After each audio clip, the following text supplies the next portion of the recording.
बैठनिया बनाचक पंचायत स्थित ward number 15 नदी के किनारे निर्माण हो रहा है अपशिष्ट प्रसंस्करण इकाई भवन का। यह जानकारी पंचायत के मुखिया आशा देवी पति दीनानाथ शाह ने दी।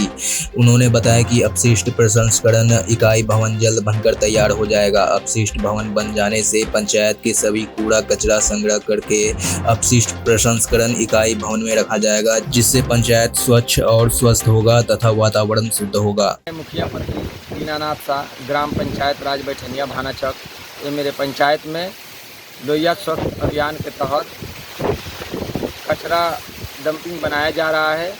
यह मेरे प्रयास है जितना जल्द हो सके उतना जल्द बना करके तैयार किया जाए, ताकि पंचायत का जो भी कचरा हो यहाँ पर लाया जाएगा और पंचायत स्वच्छ बनेगा। यही हमारा आपका परिचय? दीनानाथ शाह, मुखिया पति, ग्राम पंचायत राज बैठनिया भाना।